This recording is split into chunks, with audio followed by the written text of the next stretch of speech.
Bueno, hermanos, pues sean bienvenidos esta noche. Gracias por estar hoy aquí. Y pues iniciamos un libro nuevo.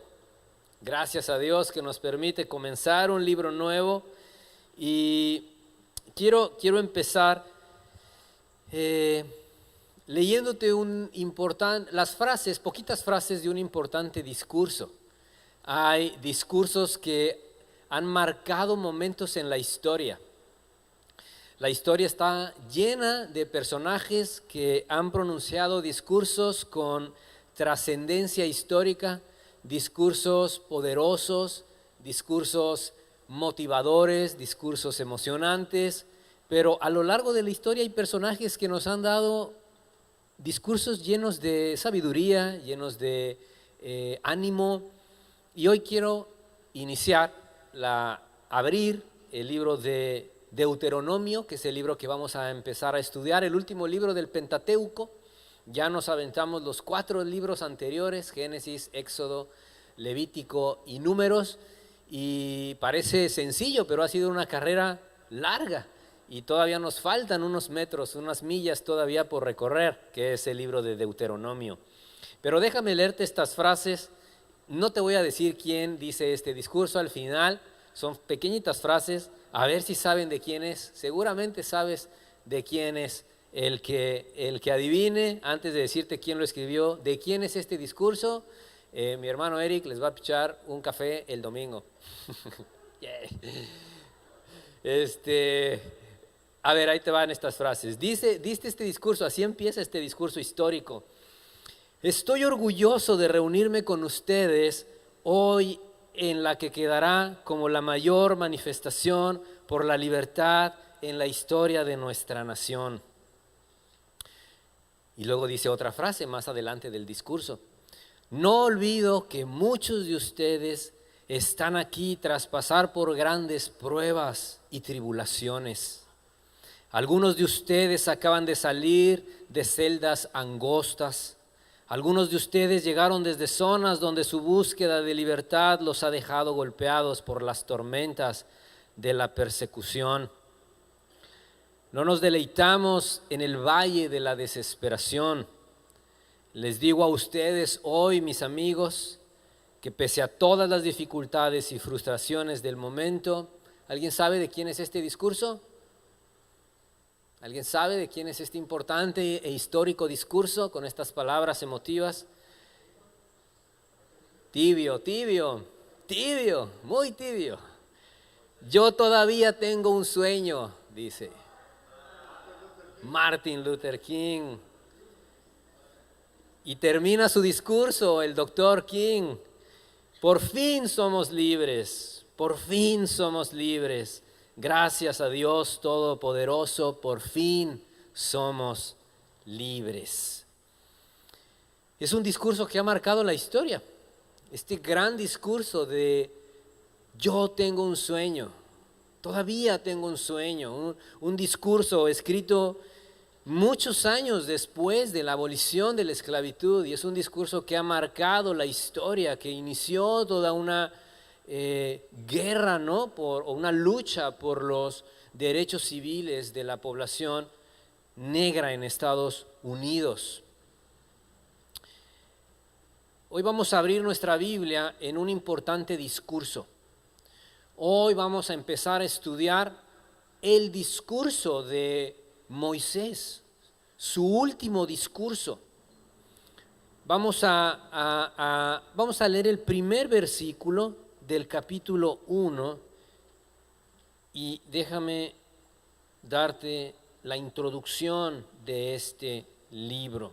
Vamos a leer versículo 1 simplemente. Dice, Deuteronomio capítulo 1, versículo 1. Estas son las palabras que habló Moisés a todo Israel a este lado del Jordán en el desierto. Y continúa el versículo. Estas son las palabras. Mira, como iniciamos todos nuestros libros, déjame darte un panorama muy general de explicación, ubicación de este libro. Su autor, pues es el autor, lo dice, estas son las palabras que habló Moisés. Es un discurso, así como el del Dr. King, pero mucho más importante. Está hablando uno de los patriarcas. Dice, Moisés es el autor. Ya está cerca su muerte y él va a pronunciar este discurso. Recuerden que el pueblo ha vagado por 40 años en el desierto como consecuencia de su incredulidad, como consecuencia de su rebeldía, como consecuencia de su falta de fe. El pueblo ha vagado por 40 años y está en las faldas de Moab, está ahí frente a Jericó. Jericó va a ser la ciudad que les va a dar ingreso a la tierra prometida. Entonces ya están ahí, ya se acabaron los 40 años. Ya no hay más desierto enfrente, ya mandaron a los espías, ya Dios les puso una fuerte sanción y entonces Moisés va a pronunciar su último discurso. ¿Quiénes son los destinatarios de este discurso que vamos a empezar a estudiar esta noche? Pues principalmente una nueva generación. Recuerden cuando lo vimos en en Números, cuando Dios le dijo al pueblo, esta generación no va a entrar a la tierra prometida. Tiene que entrar una generación nueva, tiene que entrar una generación de niños y lo vamos a ver más adelante en el capítulo 1. Entonces los destinatarios son esa nueva generación, una generación que creció en el desierto, que nació en el desierto, una generación que tal vez salió de brazos de Egipto, pero principalmente es una generación nueva, porque la tierra prometida tiene que empezar a organizarse con una población nueva, renovada. Fíjate que es interesante que el nombre Deuteronomio, que tú puedes decir, bueno, ¿qué significa Deuteronomio? Y la palabra Deuteronomio es una palabra en griego, que es Deuteronomion, y su significado es la segunda ley. Y tú dices, basta de ley, ya vimos mucha ley. Pues te tengo una noticia, vamos a seguir viendo la ley en Deuteronomio. Así que abróchate el cinturón porque vamos a seguir viendo la ley. Pero el título de Deuteronomio significa la segunda ley, pero no necesariamente hace alusión a una ley nueva. No quiere decir que en Deuteronomio vayamos a ver nuevos preceptos, nuevos mandamientos, sino que más bien es una explicación reiterada de la ley. Claro, Dios le va a decir a Moisés, incluye esto, enfatiza esta parte de la ley y por eso se le puso la segunda ley. Porque en Números no vimos tanta ley, lo vimos en Levítico, pero ahora vamos a ver en Deuteronomio que Moisés va a insistir, va a volver a decirles lo que Dios ya les había dicho. ¿Cuál es su contribución? Su contribución para la Biblia es sumamente importante, mis hermanos y mis hermanas. Dices Deuteronomio, jamás había leído ese libro. O sea, Génesis, por supuesto que lo tenemos que leer. Levítico, pues más o menos. Números, ya ahí empieza, ya sáltate hasta Josué, ¿no? Donde está lo emocionante. Josué, Jueces, ahí está la sangre, las batallas, lo bueno, ¿no? Pero Números y Deuteronomio, esos libros están bien aburridos. Pero resulta que Deuteronomio, su contribución al Nuevo Testamento es esencial. ¿Y sabes por qué es esencial? Porque en el Nuevo Testamento, el libro que se refiere más veces en el Nuevo Testamento es Deuteronomio. O sea, el libro que los autores del Nuevo Testamento más hacen referencia es al libro de Deuteronomio. Es más, tal vez conoces el pasaje de Mateo 4, versículo 4, la tentación de nuestro Señor Jesús. Cuando Satanás lo lleva, cuando es llevado al desierto del Señor Jesús y Satanás llega y lo tienta varias ocasiones. ¿Sabes qué libro, qué escrituras cita nuestro Señor Jesús? El Deuteronomio. Nada más por eso, mis hermanos, podemos estudiar y debemos estudiar el libro de Deuteronomio. Todas las referencias que los profetas menores y mayores, todas las referencias que estos hombres enviados por Dios van a citar en el libro de Reyes, en el libro de Crónicas, en el libro de los profetas menores, profetas mayores. ¿Sabes qué van a estar referenciando en los profetas? Lo dicho por Dios en Deuteronomio. Lo dicho por Dios a través de la boca de Moisés en el libro de Deuteronomio. Por eso, para todo judío, mis hermanos, el libro de Deuteronomio es esencial, es básico. Para poder conocer y tener una teología correcta, es decir, para tener una correcta comprensión de quién es Dios, de su palabra, tenemos que estudiar Deuteronomio. Y dices, yo no soy judío, pero eres pueblo de Dios, ahora adquirido, dice el Nuevo Testamento, ¿verdad? Dice Pedro, ahora somos pueblo de Dios adquirido. La palabra clave, mis hermanos, de este libro es acuérdate, acuérdate. Así como el doctor King le puso a su sermón, tengo un sueño, Moisés le puso a su sermón, acuérdate. Y siempre, siempre vamos a estar viendo, acuérdense pueblo, acuérdense del desierto, acuérdense de las maravillas de Dios, acuérdense de su poder. Entonces, en Deuteronomio, mis hermanos, tenemos a un Moisés que se va a empezar a dirigir a todo el pueblo, porque eso va a ser, así como yo subido en este estrado, Moisés va a dar todo un discurso larguísimo en donde va a tener a todo el pueblo reunido enfrente. Y obviamente les va a recordar la ley, pero además les va a reformular una misión y su destino, porque les va a decir, van a entrar a Canaán. Este va a ser ahora su destino. Recuerden, Moisés ya sabe que él no va a entrar a la tierra prometida. Pero les va a decir al pueblo, ustedes tienen una misión, ustedes tienen un camino por delante. ¿Cómo tienen que caminar? Entonces Moisés va a comenzar a hablar en primera persona y lo vamos a ver en todo el libro, ¿no? Le va a hablar a la población israelita, de manera directa se va a dirigir a ellos. Evidentemente Moisés tiene en mente una urgencia y le quiere transmitir al pueblo lo urgente que es que escuchen a Dios y que escuchen todos sus mandamientos. Deuteronomio evidentemente, hermanos, y por eso es importante que no nos perdamos ningún capítulo de esta serie de Deuteronomio, porque no solamente es un libro que se va a leer en el Nuevo Testamento, ¿no? O sea, como tú como creyente tienes que saber, y ayer en el grupo de varones, por cierto anuncio, los invito hermanos a que se vengan al grupo de varones, ayer en el grupo de varones había muchas dudas, ¿verdad? De mucho tipo de dudas, y una que no surgió ayer, pero podría ser una duda, es bueno, ¿qué tipo de escrituras citaba el Señor Jesús? ¿Qué tipo de lecturas se abría en las sinagogas cuando estaba el Señor Jesús y sus apóstoles? Y tienes que saber que se abría el Antiguo Testamento, que se abría el Pentateuco, que se abría la ley. Por eso cuando Jesús llegó y dio a entender que él era mayor que Moisés, imagínate lo que eso significaba. La afrenta que significaba que un hombre común y corriente de un pueblucho dijera que él era mayor que Moisés. No podía ser posible. No solo por eso es importante estudiar el Deuteronomio, sino es importante porque es una bisagra, es un puente, hermanos. Es un puente entre el relato del desierto con todo lo que va a pasar en Josué, en Jueces y hasta Reyes. O sea, es el puente, ¿no? O sea, es como, sinceramente, hermanos, no vas a entender nada de Josué, no vas a entender nada de Reyes si no lees el Deuteronomio. Así de fácil te lo pongo. O sea, vas a ver historias y que Josué y que Jueces y que Sansón, ¿no? Que como a Gabriel le cortaron las greñas y se le cayó la fuerza, ¿no? O sea, vas a ver historias así bien emocionantes, pero de teología no vas a comprender nada porque te hace falta el puente que es Deuteronomio para poder entender todo lo que los profetas van a estar diciendo. ¿Por qué dicen los profetas lo que dicen? ¿A qué están refiriéndose cuando los profetas van a decir abandonaron a Dios?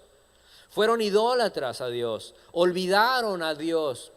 ¿A qué se están refiriendo? Al discurso magnánimo de Moisés en Deuteronomio. Entonces, lo que va a hacer Dios a través de este libro es darle un orden completo de fe y de vida al pueblo judío. Les da ese orden, o sea, el discurso es, querido pueblo, dice Moisés, aquí va el orden, cómo deben vivir, cómo deben llevar su vida espiritual, porque cuando entren a la tierra prometida, su prosperidad espiritual va a depender de ese orden. Como dice el pastor Rafa Castrejón, y aquí vamos a ver ese texto en Deuteronomio. En Deuteronomio hay pasajes muy famosos. Y el pastor Rafa Castrejón siempre nos recuerda, quienes somos sus aconsejados, siempre nos dice, acuérdense que lo más importante es tu relación vertical con el Señor, porque la relación vertical con el Señor, de ahí depende tu relación horizontal con los demás. Esa es la esencia del libro de Deuteronomio también. Cada judío, cada acto de una persona judía que tuviera con su semejante iba a depender de la relación que tenía con Dios. Entonces, mis hermanos, el Deuteronomio también te va a servir en términos de tú poder saber si tienes problemas con tu esposo, con tu esposa, con tu vecino, con tu compañero de trabajo. Si hay problemas, si hay fricción, si hay un asunto ahí no resuelto, ¿a qué se debe?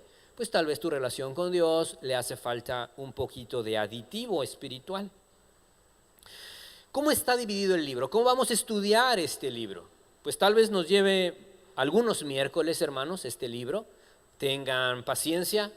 La palabra de Dios se estudia con paciencia. La palabra de Dios se tiene que analizar con mucho gusto. Tú y yo tenemos que saborear cada palabra que sale de la boca de nuestro Dios. Y son 34 capítulos. Entonces échenle cuenta, si nos aventamos un capítulo por miércoles, ¿cuándo vamos a acabar? Pero tal vez no estudiamos uno cada miércoles. Pero ¿cómo está dividido el libro? Mira, vamos a ver a Moisés desde distintos enfoques. Primero, vemos a Moisés, la primera parte nos habla de un Moisés como narrador. O sea, Moisés va a empezar narrando una historia y va a narrar el desierto. Todo lo que aconteció en el desierto. Y dice, ¿otra vez? Pues sí, otra vez. Otra vez. Vamos a ver qué pasó en el desierto, partes importantes de la trayectoria en el desierto, Moisés como narrador. Después, Moisés se va a presentar como intercesor y va a lanzar una exhortación. ¿Por qué? Porque ahí es cuando Moisés le va a decir al pueblo, vean hacia el Sinaí. O sea, primero les va a decir, acuérdate, la palabra clave de Deuteronomio es acuérdate, esa es la palabra clave. Primero les va a decir, recuerden el desierto, y en ese contexto miren hacia el Sinaí, porque todo empezó allá en el Sinaí, todo comenzó cuando Dios habló conmigo por allá. Después, una tercera parte, vamos a ver a Moisés como el que da la ley. Porque ya que lleva la atención del pueblo, ya que nos va a llevar Moisés a atender qué ocurrió en el Sinaí, Moisés nos va a decir, recuerden que Dios nos dio una ley. Recuerden que Dios me dio una ley. Yo lo miré cara a cara. Entonces vamos a ver a Moisés como el dador de la ley. Y ahí nos vamos a aventar todas las leyes. Y nos vamos a aventar las ceremonias del pacto, que ya lo hemos estudiado. Y dices, ay, ese miércoles no vengo porque ya lo estudiamos, ¿ya para qué? ¿No? Pero sí es importante, mis hermanos, recuerda, de este libro dependen el resto de libros de la Biblia. Porque sin el libro de Deuteronomio, todo lo demás son buenas intenciones. Son historias que puede ser el Señor de los Anillos, que puede parecer la espada en la piedra, o sea, historias de peleas, conquistas, padrísimo, ¿no?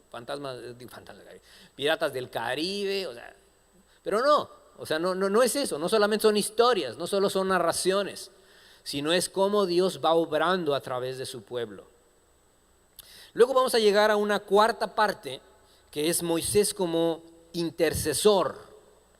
Moisés como el que intercede, no solamente como el que narra, no solamente como el que da la ley, sino también como el intercesor cuando Moisés les habla del exilio y les habla del regreso, les habla de la entrada a la tierra de Canaán.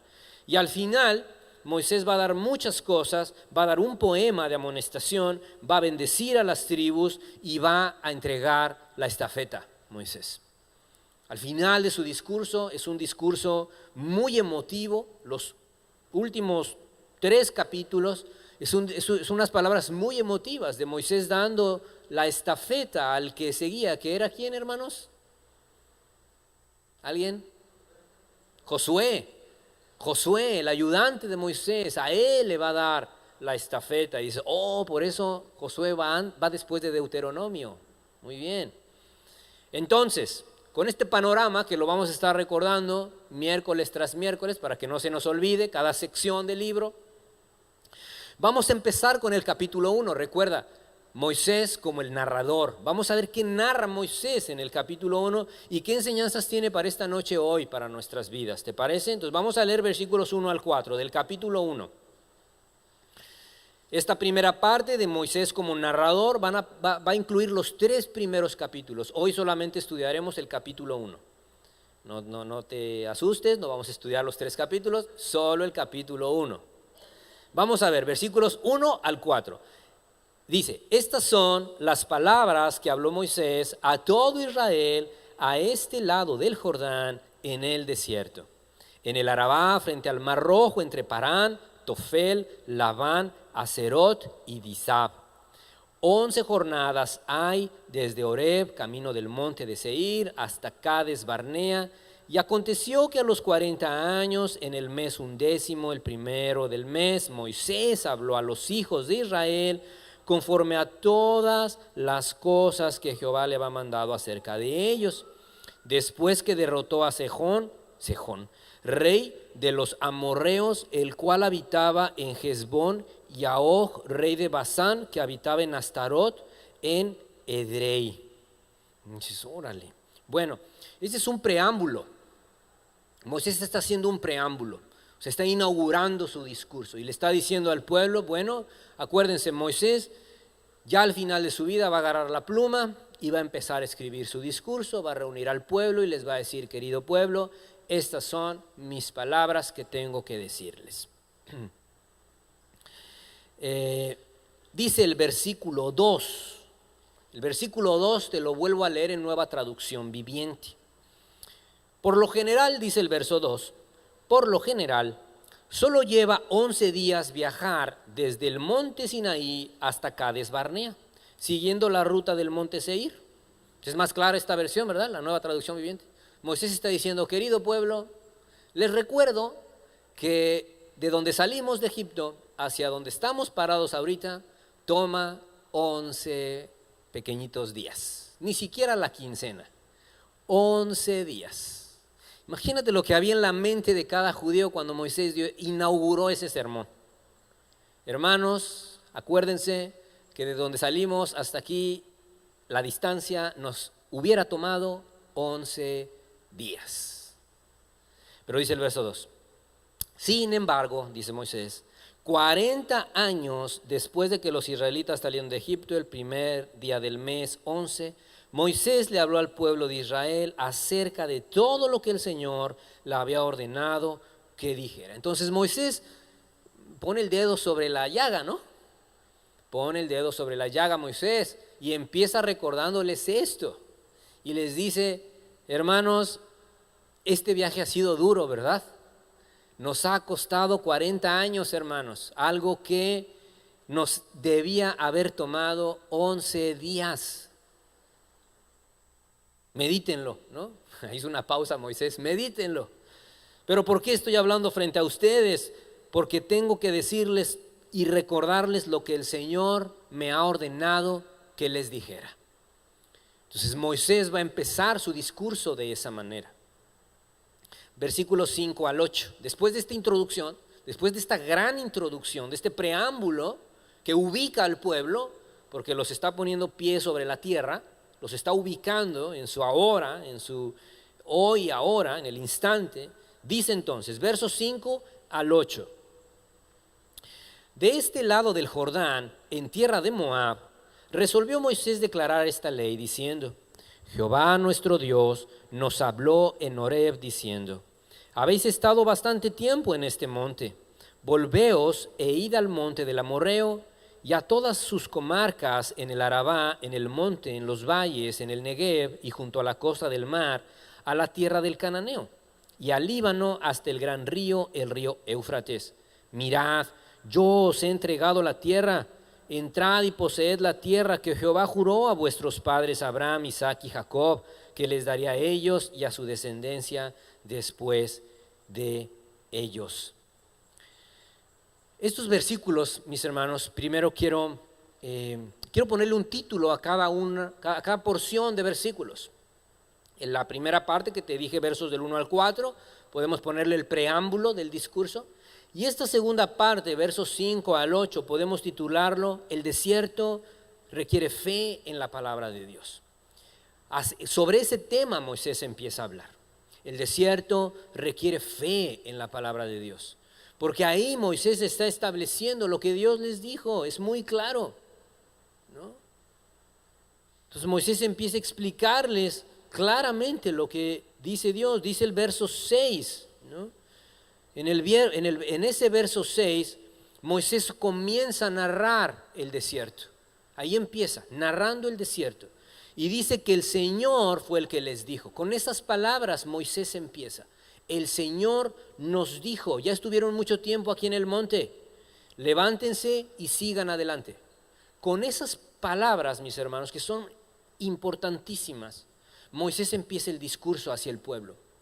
O sea, les está recordando: hermanos, desde que salimos de Egipto, el Señor es el que ordena.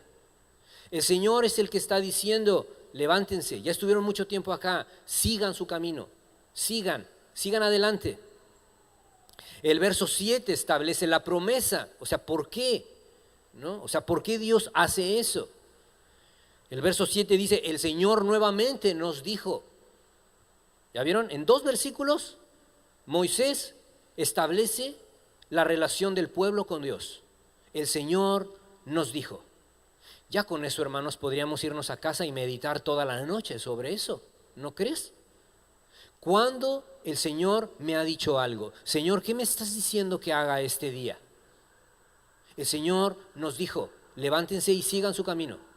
El Señor nos dijo: quédate quieto. El Señor me dijo: arregla esa relación. El Señor me dijo: termina con esa relación. El Señor me dijo: cambia esta conducta. El Señor me dijo: ten fe. El Señor me dijo: confía en mí. Así empieza Moisés diciéndoles a todo el pueblo. Es un discurso, ¿no? Dice el verso 7 que el Señor les dijo: yo les daré la tierra. Empieza con una promesa. ¡Qué maravilla! Qué maravilla que un discurso como el del Dr. King empieza, o todo el discurso está plagado de esperanza. El discurso de Moisés no solamente está plagado de esperanza, está plagado de la promesa del Dios, ¿no? Porque la promesa dice: yo les voy a dar la tierra, entren y tomen posesión de ella. Eso fue lo que el Señor nos dijo: entren y tomen posesión de la tierra. Ve, instrucción 1. Ya estuvieron en el monte, ya salieron de Egipto. Ahora levántense, caminen, vayan a la tierra prometida, entren a la tierra prometida y tomen posesión de ella. Siempre que me toca compartir sobre los libros del Pentateuco, siempre viene a mi mente que la instrucción es muy sencilla. La instrucción es muy clara. Dios no le da un manual elaboradísimo al pueblo, solamente le dice: levántate, sigue tu camino, escucha mi voz, entra a la tierra y toma posesión de ella. Porque además dice Dios: ¿por qué? Porque yo se la juré a tus antepasados, refiriéndose a los patriarcas Abraham, Isaac y Jacob. ¿Recuerdan la promesa? ¿Recuerdan la promesa de Abraham? De Dios a Abraham. La misma promesa de Dios a Isaac y a Jacob. Les voy a dar una tierra para ustedes. Su nación va a ser como las estrellas del cielo, Abraham. Así empieza el discurso. Y el pueblo necesitaba, ¿qué, hermanos? Fe. La misma fe que Dios le exigió a Abraham. La misma fe que Dios le exigió a su esposa. La misma fe que Dios le exigió a Isaac y a su esposa. La misma fe que Dios le exigió a Jacob. La misma fe que José tenía. Esas palabras, ese mismo Dios que requiere esa fe, es quien le dijo al pueblo: caminen. Solo les va a tomar 11 días, caminen. Tomen posesión de la tierra.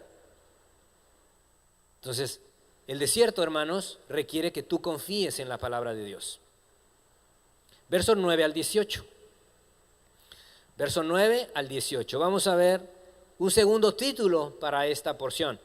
El desierto requiere compromiso y participación popular. Dices: ay, esto ya está tomando tintes muy políticos. El desierto requiere compromiso y participación popular, porque es interesante que Moisés va a incluir este pasaje en el caminar, y tiene un porqué, Versos 9 al 18, pongamos atención, dice, en aquel tiempo, ¿en qué tiempo? En aquel tiempo en el que empezaron a caminar, ¿no? Son 11 días, hermanos, son solo 11 días, ya va uno, ya va dos. En aquel tiempo yo os hablé diciendo, yo solo, ¿y quién está hablando? Moisés, ¿ya vieron? Les dije que Moisés va a empezar a hablar en primera persona. En aquel tiempo yo, Moisés, les hablé a ustedes, yo solo no puedo llevaros. Jehová vuestro Dios os ha multiplicado, y he aquí hoy vosotros sois como las estrellas del cielo en multitud. Jehová Dios de vuestros padres os haga 1000 veces más de lo que ahora sois, y os bendiga como os ha prometido. ¿Cómo llevaré yo solo vuestras molestias, vuestras cargas y vuestros pleitos? Dadme de entre vosotros, de vuestras tribus, varones sabios y entendidos y expertos, para que yo los ponga por vuestros jefes. Y me respondisteis y dijisteis, bueno es hacer lo que has dicho. Y tomé a los principales de vuestras tribus, varones sabios y expertos, y los puse por jefes sobre vosotros, jefes de millares y de centenas, de 50 y de 10, y gobernadores de vuestras tribus. Y entonces mandé a vuestros jueces diciendo, oíd entre vuestros hermanos y juzgad justamente entre el hombre y su hermano y el extranjero. No hagáis distinción de persona en el juicio, hacia el pequeño como al grande oiréis. No tendréis temor de ninguno, porque el juicio es de Dios, y la causa que os fuere difícil la traeréis a mí, y yo la oiré. Os mandé pues en aquel tiempo todo lo que habíais de hacer. Acuérdense que Moisés estaba haciendo el trabajo él solo, y hasta que llegó su suegro Jetro, fue que le dijo, lo que estás haciendo no está bien, te vas a cansar, este es un pueblo muy grande, no puedes hacer el trabajo tú solo. O sea, Jetro, Dios usa a un hombre que no era judío, y lo usa para decirle, Moisés, tú no eres Dios, no puedes hacerlo solo, eres un hombre que se va a cansar. Dios había prometido que iban a ser un pueblo numeroso, ¿no? Y dice el verso 12, es interesante, que dice, Moisés reconoce y le dice al pueblo, en aquel tiempo, cuando mi suegro vio que estaba yo muy atareado con las funciones, me dijo que yo no podía con tantos problemas y discusiones con el pueblo. ¿Por qué esto es importante? ¿Sabes por qué es importante que Moisés incluya esto en su sermón o en su discurso final? Porque está sentando las bases, está poniendo el cimiento de cómo va a funcionar la sociedad en la tierra prometida. Los versículos anteriores, del 4 al 8, Dios estableció el primer criterio para que una sociedad funcione. Y ese criterio es tener una relación con el Señor. Tener una relación donde Dios dice y nosotros hacemos. Ese es el primer criterio para que una sociedad funcione. Ese es el primer criterio para que tu familia funcione. Lo que Dios dice, eso hacemos. A donde Dios nos diga, ahí nos movemos. Cuando Dios nos diga que paremos, paramos.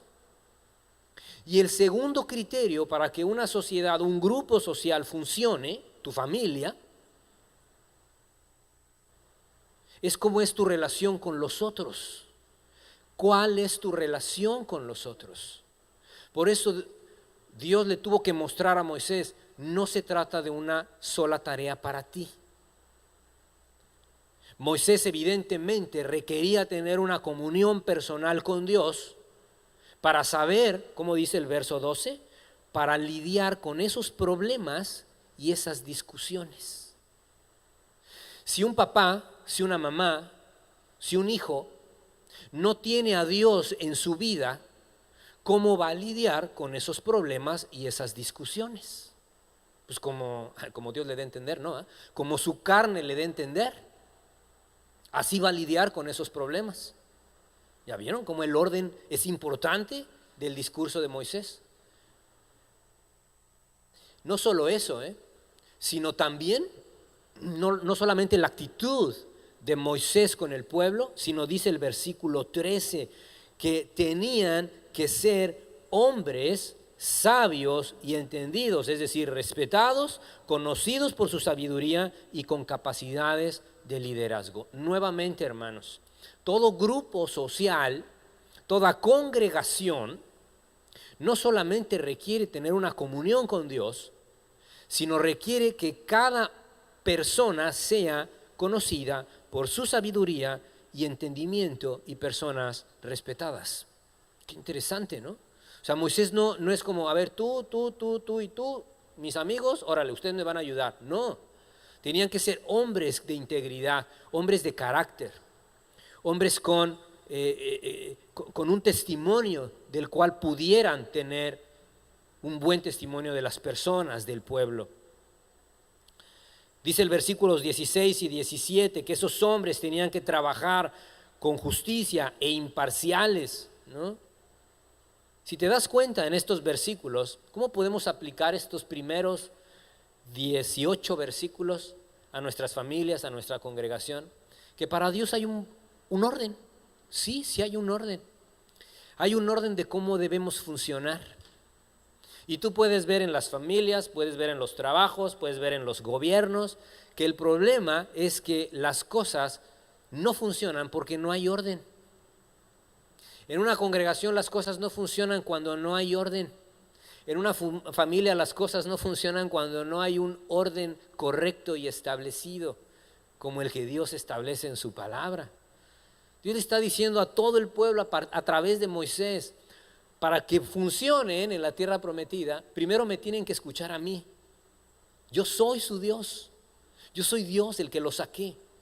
Mi palabra es la que tienen que escuchar. Yo les dije. Y además confíen en mi promesa. Yo voy a estar con ustedes. Tengan fe en mi palabra. Ese es el primer criterio. Si desde ahí no estamos siguiendo el criterio, mis hermanos, ¿qué crees? Vamos a tener vidas, familias y congregaciones desordenadas. Va a haber un desorden, ¿no? En donde el hijo es el que toma las decisiones finales, ¿no? En donde los pastores no son los que toman las decisiones, sino los nuevos visitantes, es un ejemplo, ¿no? En donde, o sea, un desorden total, en donde los líderes no son donde toman las decisiones, sino la congregación en su conjunto, ¿no? No hay orden. En estos primeros versículos podemos ver esa jerarquía que Dios establece. O sea, tiene que haber una jerarquía, sí o sí. No porque uno sea más importante que el otro. Vamos a ver versículos 19 al 33. Ya vimos que el desierto primero requiere fe en la palabra de Dios. El desierto requiere compromiso y participación de todos, porque se requiere compromiso y participación. En una congregación requerimos personas con compromiso, y por compromiso se requiere carácter, madurez.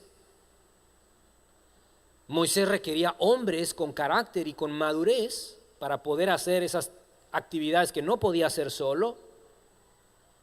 Y además el desierto, tercera parte, requiere confianza y decisión.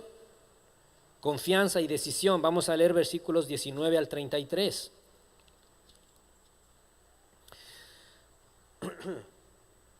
Y salidos de Horeb, anduvimos todo aquel grande y terrible desierto que habéis visto. Ve los adjetivos que usa Moisés. Grande y terrible desierto, porque no es grato, mis hermanos. El desierto no es grato. Cuando hay desorden, no es grato. Por el camino del monte del Amorreo, como Jehová nuestro Dios nos lo mandó, y llegamos hasta Cades Barnea. Recuerden, o sea, ya están próximos. Ya están próximos. Acuérdense que el problema, bueno, vamos a ver cuándo empezó el problema.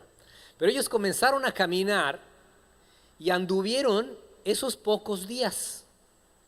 O sea, anduvieron pocos días y llegaron hasta este lugar llamado Cades Barnea. Dice, anduvimos por todo aquel terrible desierto que han visto, ¿no? Por el camino del monte, como Jehová nos lo dijo, y llegamos hasta Cades Barnea. Entonces os dije, habéis llegado al monte del Amorreo, el cual Jehová nuestro Dios nos da. Mira, versículo 21. Jehová tu Dios te ha entregado la tierra. Ya están ahí.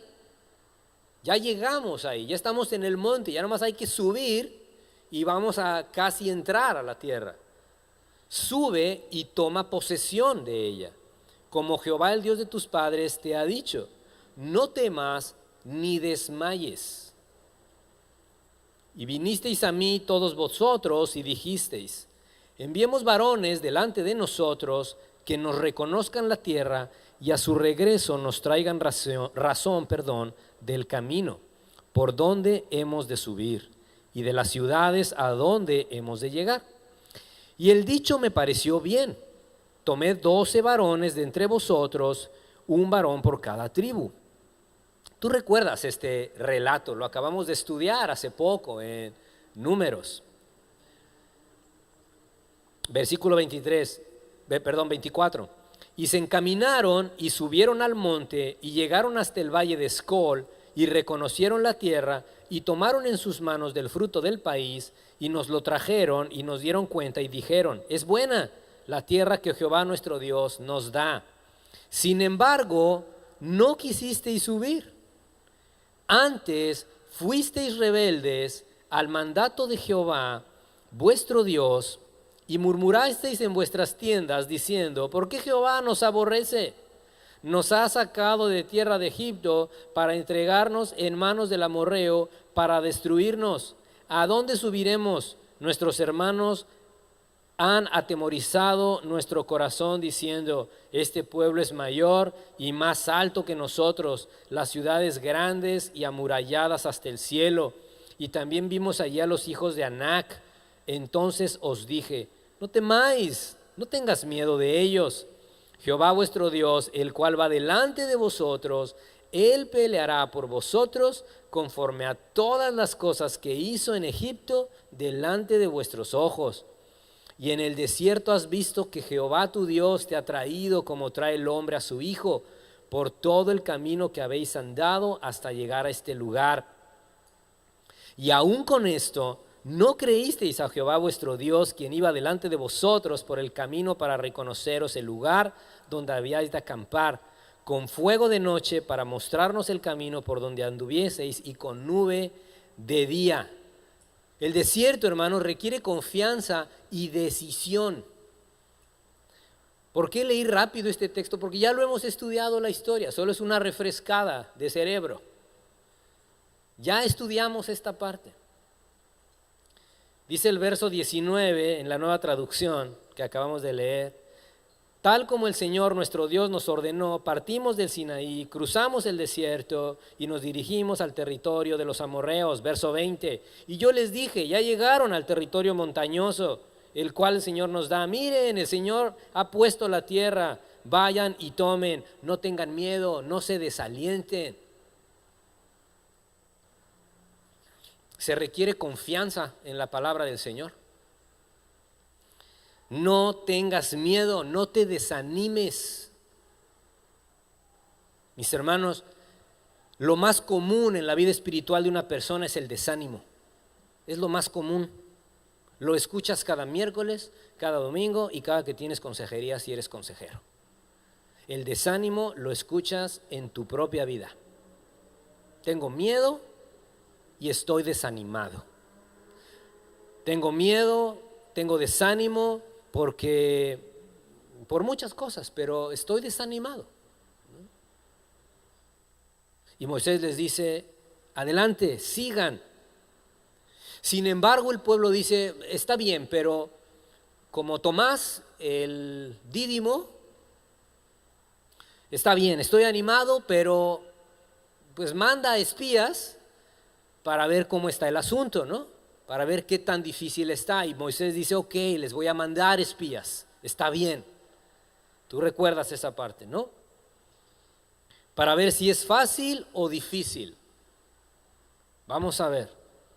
Y vamos a ver, mis hermanos, también en los próximos libros históricos, ese momento en el que Dios le dice a un guerrero, no te voy a decir los nombres para picarte en la historia, en donde Dios le dice, ve a pelear con menos.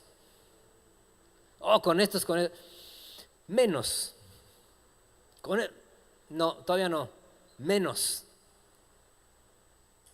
Porque Dios siempre está en búsqueda de un corazón que confía en su palabra, que confía en el poder de su brazo. Pero aún así el pueblo dice, no sabemos si va a ser fácil o difícil. Queremos confiar, pero quiero tener la seguridad, quiero ver si va a ser fácil o difícil. Quiero verlo, ¿no? Hasta que no toque sus heridas voy a estar realmente seguro que el Señor resucitó, hasta que no toque sus heridas. Y Moisés dice, ok, vamos a ver, les voy a mandar a esos espías. Regresan los espías, ¿se acuerdan? Regresan los 2 espías y los 2 espías traen este reporte que desanima más, ¿no? Porque dice, los hombres de allá son gigantes, nosotros somos como langostas enfrente de ellos, nos van a comer. Es más, ejercen el canibalismo, cosa que era una mentira, ¿no? Una rotunda mentira.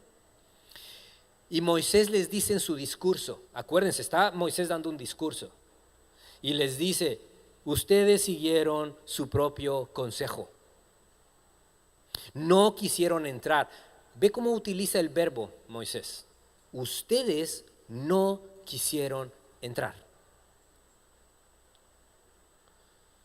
Solo lee las palabras de David en cada salmo que él escribió. Yo soy tu Dios, yo soy tu pastor. Jehová, tú eres mi pastor. Nada me va a faltar. Tú eres mi refugio, tú eres mi roca fuerte, tú eres mi sustentador. Tú tienes palabras, dice el Señor Jesús, tengo palabras de agua viva. El que venga a mí no va a tener sed nunca. Bajo las sombras de tus alas he venido a refugiarme, dice el Salmo. Y el corazón de Gabriel dice, Señor, tengo miedo. Estoy desanimado. Por eso Moisés le dice, ustedes no quisieron entrar. Tú decides tener miedo. Tú decides desanimarte. Tú decides si las palabras de ese hermano te desaniman. Tú decides si la poca congregación o el poco número de estudiantes que tienes en tu discipulado, tú decides si eso te desanima. Tú lo decides. Dice además Moisés, además de que no quisieron entrar, esa incredulidad es rebeldía. Eso es muy fuerte, esas palabras son muy fuertes, mis queridos hermanos, porque Moisés nos está diciendo, pueblo de Dios, el no confiar en la palabra de Dios cuando les dice entren a la tierra, el no confiar en su palabra para Dios es igual a rebelión. ¿Te das cuenta lo grave de este pecado, de la incredulidad? Es como una rebelión, te estás rebelando ante Dios. Mi esposa, que ya salió, pero yo en muchas ocasiones he tenido falta de fe, mucha duda, mucha falta de fe. Y una vez me dijo, tu falta de fe es pecado. Me abrió mis ojos. Tu falta de fe es pecado, ante Dios es un pecado grave. Dice Moisés, es rebeldía, es rebelión. El pueblo se quejó, dice el versículo 26 y 28, dice el pueblo se quejó en sus carpas, se rebelaron, no queremos entrar, tenemos miedo. Y además se quejaron, ¿no? Y además agregaron, seguramente el Señor nos odia. Ve nada más hasta dónde llega el corazón de una persona. estoy desanimado, y eso te lleva a dudar del Señor, y eso te lleva incluso a poner en duda sus promesas. Seguramente el Señor me odia. Por eso estoy en esta situación, por eso me cayó esta enfermedad, por eso me despidieron. Seguramente el Señor me odia. Uy, te descosiste, ¿no? Seguramente el Señor nos odia. Por eso nos trajo desde Egipto para entregarnos aquí a que nos maten. Y es una ilustración que nuestro Dios tiene corazón, ¿no? Es una ilustración porque Dios no tiene un corazón como el nuestro que late, pero es una ilustración. Pero el corazón de nuestro Dios no se deleita con las palabras de su pueblo diciendo el Señor me odia. El Señor me odia y por eso me trajo acá, para matarme aquí. No, hermanos, no. Dice al final del versículo que entonces el pueblo se desmoralizó por completo. Y eso pasa con nuestra vida, mis hermanos. Cuando tú y yo caemos en desánimo, cuando nuestra vida de fe está por el suelo, estamos desmoralizados. Y cuando nos desmoralizamos por eso, hermanos, ¿sabes qué? Tenemos que confesar nuestro pecado. Sí, tenemos que confesar nuestro pecado. ¿Y sabes cuál es el pecado? La falta de fe en las palabras del Señor. Él es tu Dios, mi hermano. Él es tu Dios, hermana. Él te va a sostener, te va a sustentar. Él te va a proveer. Por muy oscuro que se ve el desierto, por muy árido, polvoso, ¿no? Y peligroso que esté el desierto, Él te va a sostener. Porque lo ha hecho a lo largo de la historia.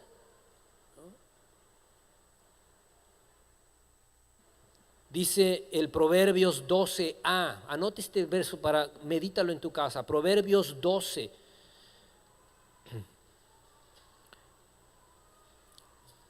Dice Proverbios, el camino del necio es derecho en su opinión. El camino del necio, vamos a Proverbios 12.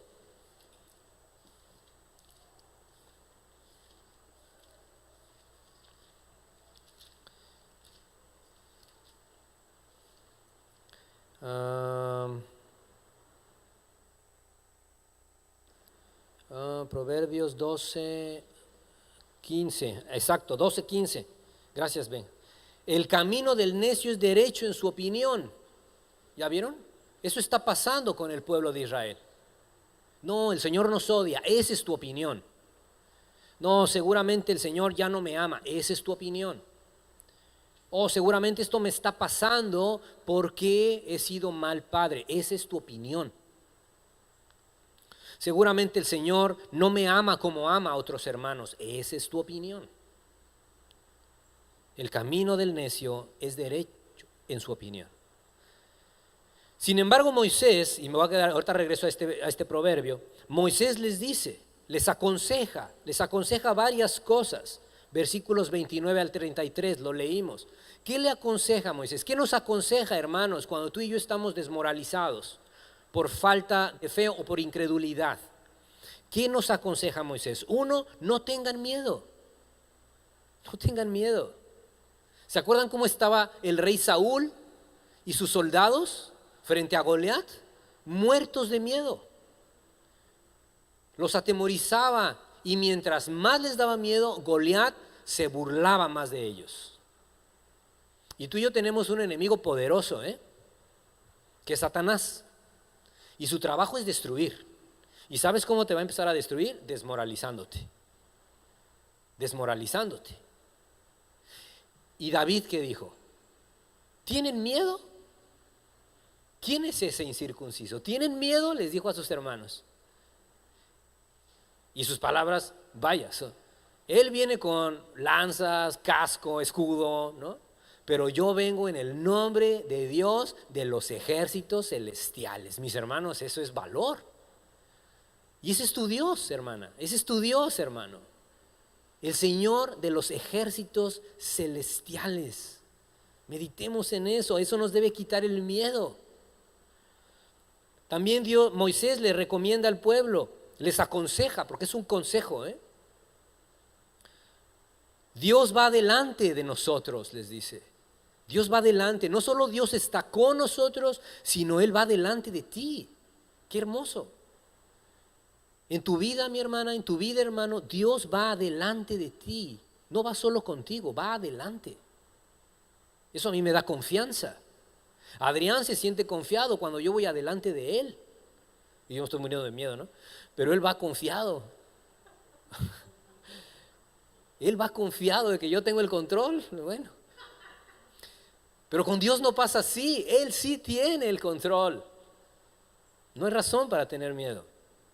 Tercer cosa que Moisés aconseja al pueblo: Dios pelea por nosotros. No solo va delante de ti, sino que Él pelea por ti. Él pelea por ti. Otra cosa que Moisés les aconseja: Dios tiene cuidado de nosotros. Mira nada más, Dios va adelante, Dios pelea por nosotros, Dios tiene cuidado de nosotros, y por último, Dios nos guía como un buen pastor. Por eso David dijo: el Señor es mi pastor, nada me faltará. Él va adelante de mí, Él está conmigo, Él pelea conmigo y Él tiene cuidado de mí. Y con esas palabras David se fue a la tumba, y por eso es un hombre conforme al corazón del Señor. Este consejo de Moisés se sustenta también en la siguiente parte del Proverbio 12:15: mas el que obedece al consejo es sabio. ¿Quieres ser sabio? ¿Quieres ser sabia, hermana? Sigue los consejos de Moisés. Sigue ese consejo. Sigue estos consejos que te acabo de dar, que están en los versículos 29 al 33 de Deuteronomio. Versículos 34 al 40 vienen las consecuencias de la incredulidad, que lo leímos. Vamos a leerlo, 34 al 40, ya casi se me acaba el tiempo. 34 al 40, vamos a ver. Y oyó Jehová la voz de vuestras palabras, y se enojó y juró diciendo. ¿Cuáles palabras?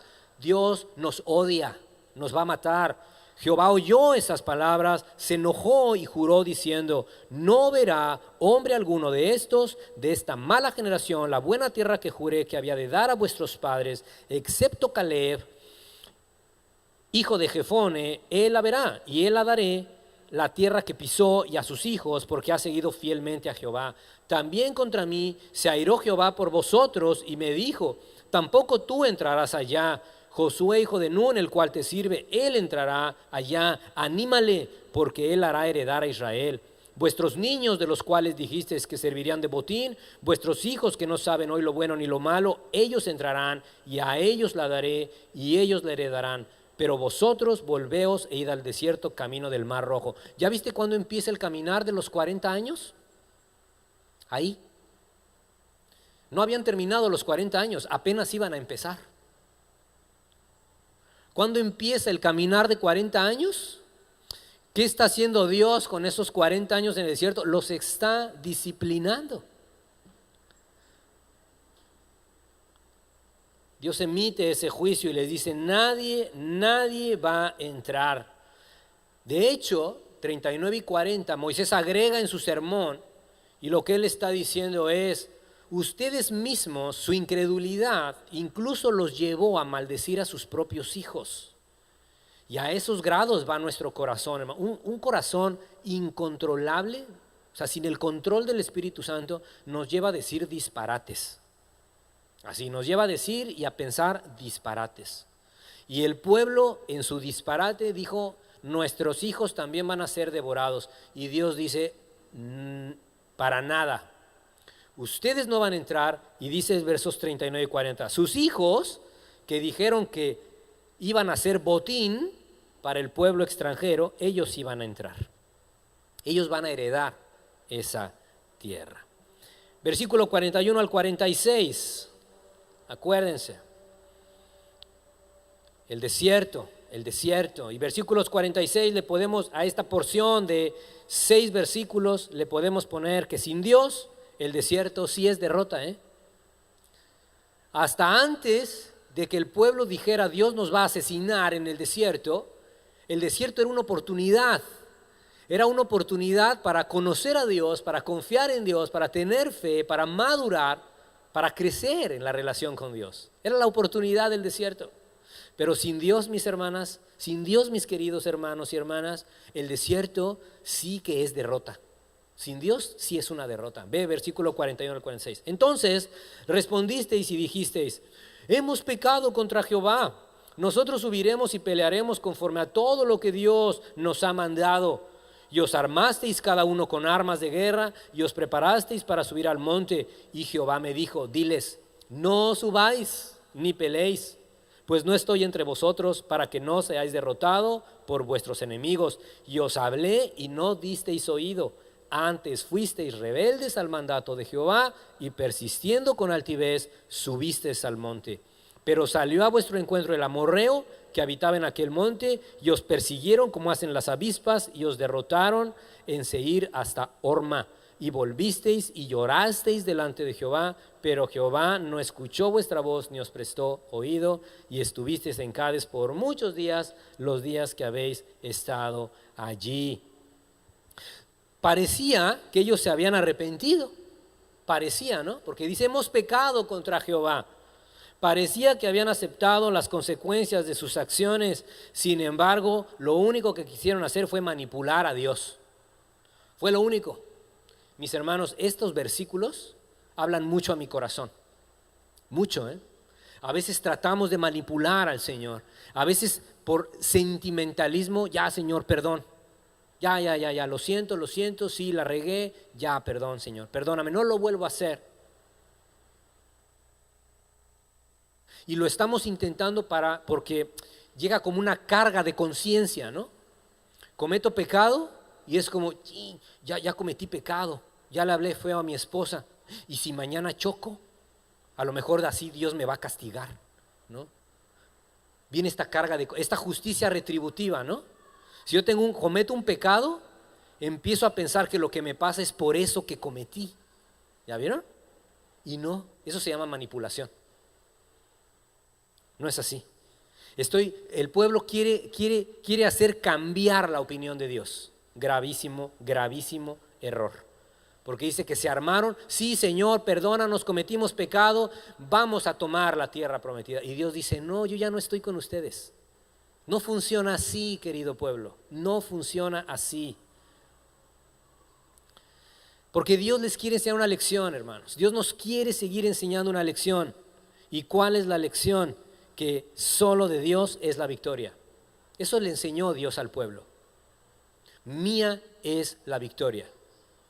Ustedes pensaron que iban a subir con sus armas, ¿y qué creen? No se trata de eso. Se trata de que yo esté con ustedes o yo no esté con ustedes. De eso se trata. Qué gran lección. ¿Qué podemos concluir, hermanos, de este primer capítulo? Muchas cosas, muchísimas cosas. Pero me quiero quedar con una reflexión del pastor Charles Spurgeon. Me quiero quedar con su reflexión sobre el libro de Deuteronomio, porque vamos a seguir viendo la próxima semana el desierto. Vamos a seguir viendo qué pasó en el desierto. Y quiero solamente decirte la reflexión del pastor Spurgeon sobre Deuteronomio. Él dice que al recordar las misericordias de Dios en el pasado, podemos estar seguros de ellas en el presente y en el futuro.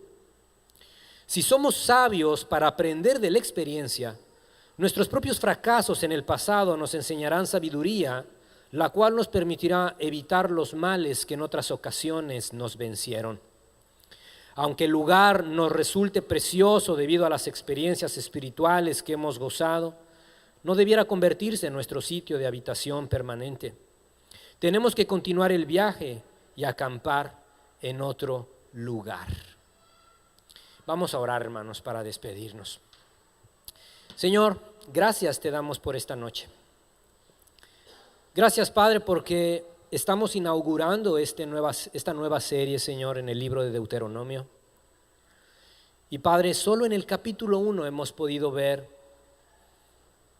recordar, Señor, la condición del corazón de tu pueblo, que sigue siendo la misma condición del corazón de tu pueblo en la actualidad. Seguimos revelándonos, Señor. Yo soy el primero que sigue revelándose a tu palabra. Me revelo cuando no confío en tu palabra. Me revelo, Señor, cuando quiero obtener tu victoria con mis esfuerzos. Qué equivocado estoy, Señor. Qué equivocado estoy, Padre, cuando quiero alcanzar tu victoria con mis esfuerzos. Señor, perdóname cuando he cometido el pecado de la incredulidad, Señor. Perdóname, Señor, cuando en mi vida no hay un orden establecido. Cuando tú no eres lo más importante en mi vida, Señor. Perdóname. Y quiero aceptar tu disciplina, Señor, así como tú la mandes. Señor, que en el trayecto de nuestro caminar espiritual contigo, anhelemos profundamente conocerte. Que profundamente, Señor, busquemos tener una relación contigo. En el libro de Deuteronomio, Dios, en ese discurso que tú le mandaste a Moisés que escribiera, tú le dejaste importantes palabras. Amarás al Señor tu Dios con todo tu corazón, con todas tus fuerzas y con toda tu mente. Señor, qué importante es este libro que tu Hijo lo citó en las ocasiones de su tentación. Qué importante para nuestro Señor Jesús era este libro que es el sustento de nuestra vida espiritual. Señor, te pedimos constancia, te pedimos ánimo, Señor, así como a Josué. Ánimo, que sea tu Espíritu Santo el que nos anime a continuar caminando, creciendo, amándote, conociéndote, guardando tu palabra. Danos fuerza, Señor. Gracias, Padre. En Cristo Jesús. Amén.